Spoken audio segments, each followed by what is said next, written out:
Hey everyone, it's Tom Seymour from VHS Massacre Radio. I'm sitting here with my gigantic coffee, and I wanted to talk with you about the 2019 film The Platform, otherwise known as The Hole, and it's a Spanish film, and it's pretty excellent. But before I do that, I want to talk about some VHS Massacre film festival updates and virtual screenings and things like that. So if you're not interested in this part of it, you can fast forward. It'll probably be only a few minutes. Some really exciting news. I think I announced last week that we got into the International Cranks Video Film Festival, and that is in Siberia. Yes, that's right, Siberia. They wanted Troma to come in and program a block of films, and so they picked VHS Massacre 2 as one of the films to be shown, which is it's a real honor. Like, it's been a number of years since I did a film, or let's just say a series of films, because this is the second VHS Massacre documentary I did. The first one I did a few years back, but that has reached a pretty significant international audience. The last time that happened with me was probably this, I would say, pretty bad movie called Atlanta College Prophets that has not aged particularly well, and that was sold to like 8 to 10 different territories, and so that was like maybe 2006, 2007. So that was pretty amazing at the time, and I was still in my mid-20s. So it's taken, another 15 years to get back, plus 15 years plus, to sort of get back to that level of filmmaking. So that's the Cranks International Film Festival. They're going to have a virtual element to that, and that is going to take place August 23rd through 29th. So keep on the VHS Massacre Facebook page for updates, and what I'll do is I'll try to give you a heads up of any virtual screening links.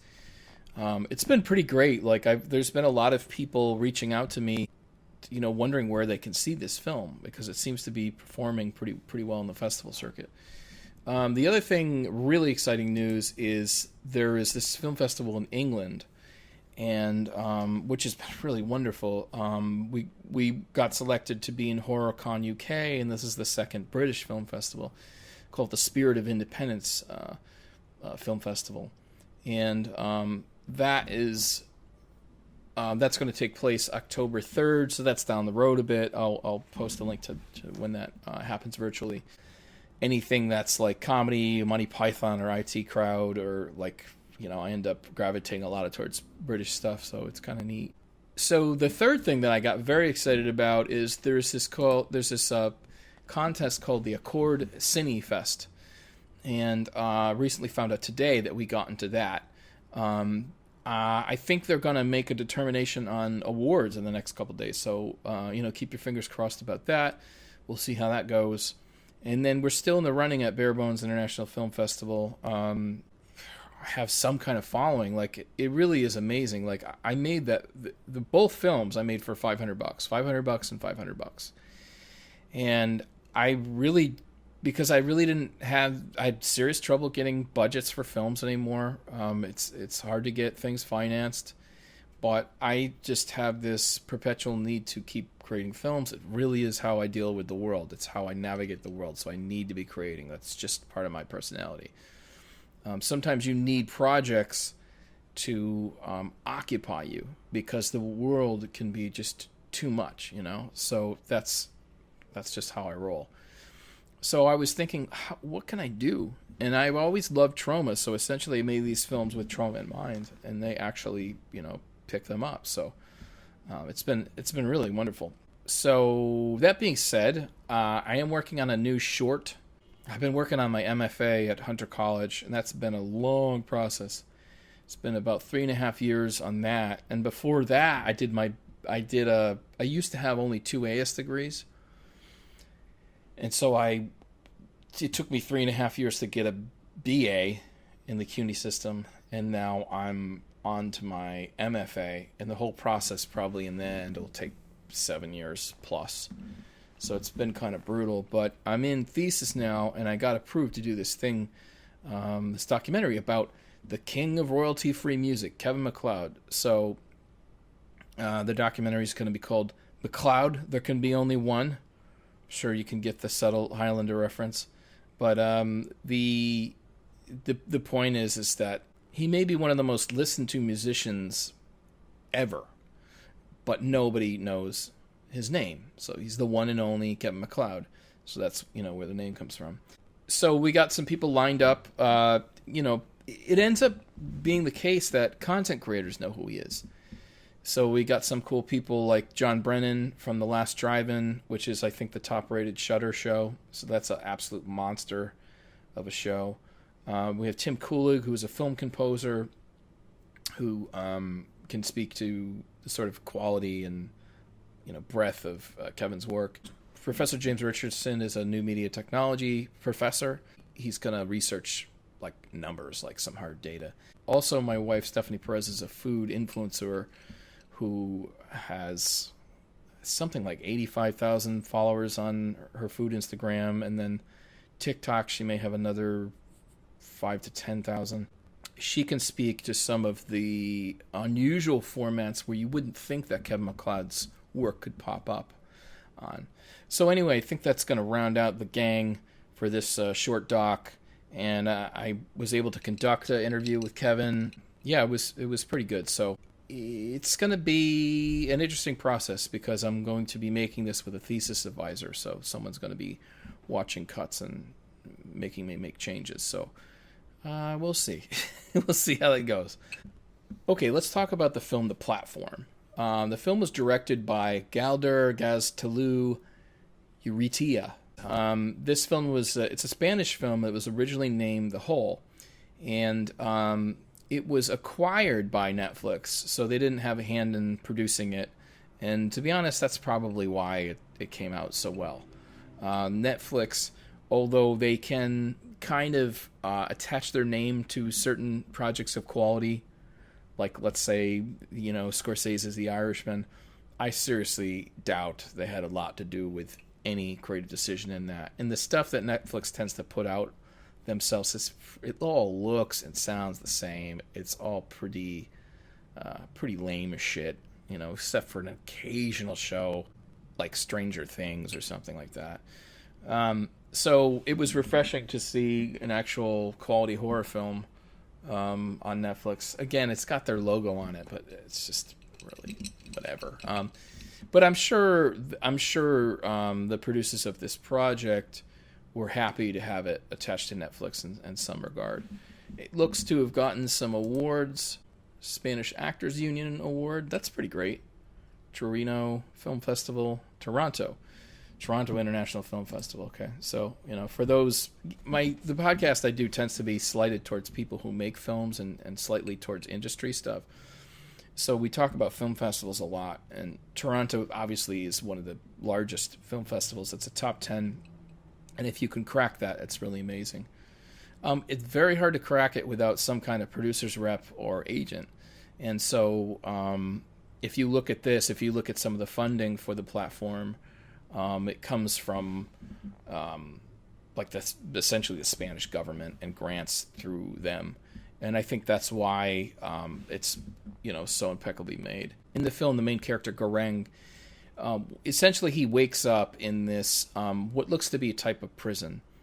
And he has a cellmate. The character's name is Trimagasi. He's an older gentleman. That's how the film starts out. You really don't know the context of anything, but things are revealed as they go on. Like, there's a scene where you see this illustrious meal being prepared, and then it cuts to a scene where you find out why the guy is in this sort of prison / science experiment, and he essentially signed up for it. They promised him a college degree if he would go ahead and sign up for the project, and he was allowed to take one item. So he takes along this book, and it's Don Quixote, right?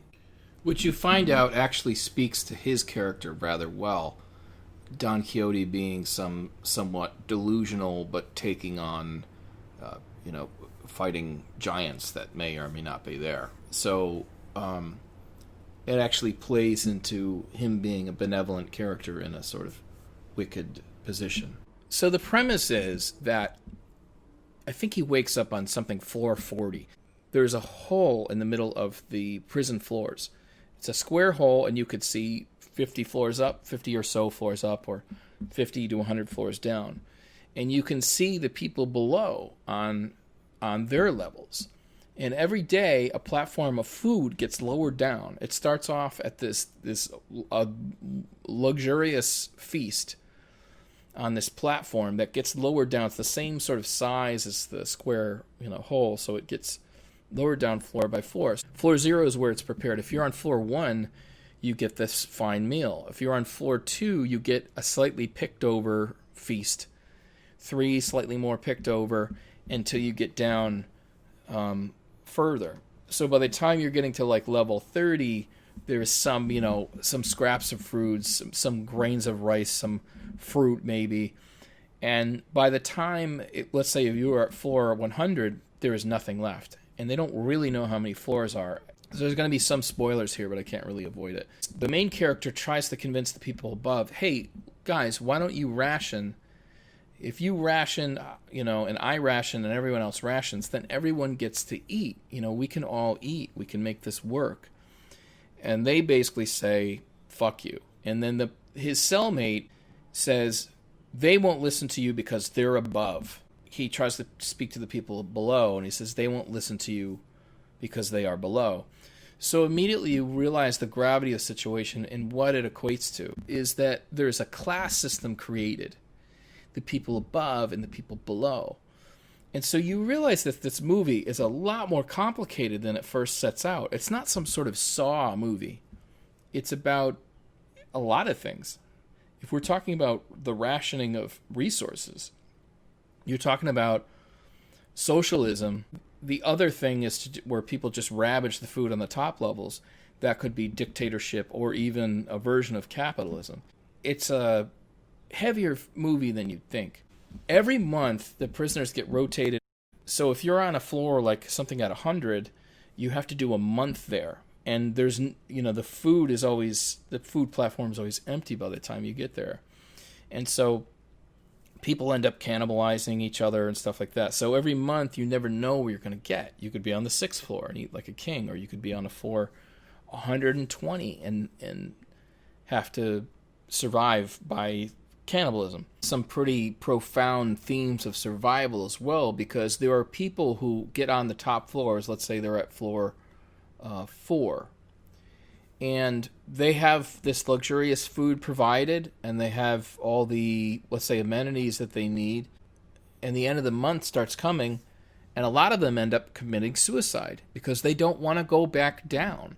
And so it ends up being this really odd thing, but it is a sort of mechanism of survival. If you've ever watched that show Alone, the people that really nail getting food and shelter, those people almost never win because they've satiated those two things, and they just long for human connection so much that they just give up. It's the ones that teeter on survival, don't have quite enough food and their shelter is not quite enough nailed. Those people tend to survive. So it's an odd thing. The people with abundance, let's say, commit suicide just as much as the people who are starving. It's a fascinating thing because at one point, the main character threatens the people below. He said, if you don't ration your food, I will shit all over your food. And so they're like, oh, okay. So they decide to do it. So to me, that is evidence to say that it's a classism thing. You can shit on the people below you, but you can't. And he literally says this: I can't talk to the people above because I can't shit up. So it's a very simplistic version of society, but it's a little haunting in the way it's executed. You realize the last level in that place below is 333. Okay, so you start saying that's half of 666. And of course, that's symbolic of the devil. So where is the 666? Where is the 666, you ask yourself? And it's in the people, because there are 2 people per platform. The 666 number is a person. And then you're often seeing the cellmate Trimagasi in red tones and things like that. So then you end up maybe associating him with being the devil. And so then you wonder if really this is like a sort of allegory where the main character's slightly Jesus-like, and then there's sort of these satanic figures as well.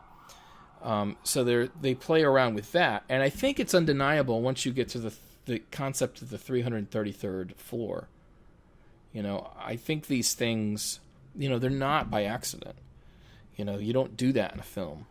Someone has to make that 333rd sign. They have to carve it out of stone or whatever. So also what you realize too is there's far too many floors for any of the rationing to ever work. There's not enough food at the top floor to ever get down to the 333rd floor. I love the mystery of it. They don't over set up the premise, and so in a result, it ends up being mysterious. And I thought it's a fantastic film. It's probably one of the best films I've seen this year, so I would definitely check it out. Anyway, it's on Netflix now. Yeah, that's about it. Thanks for listening, and we'll see you next time.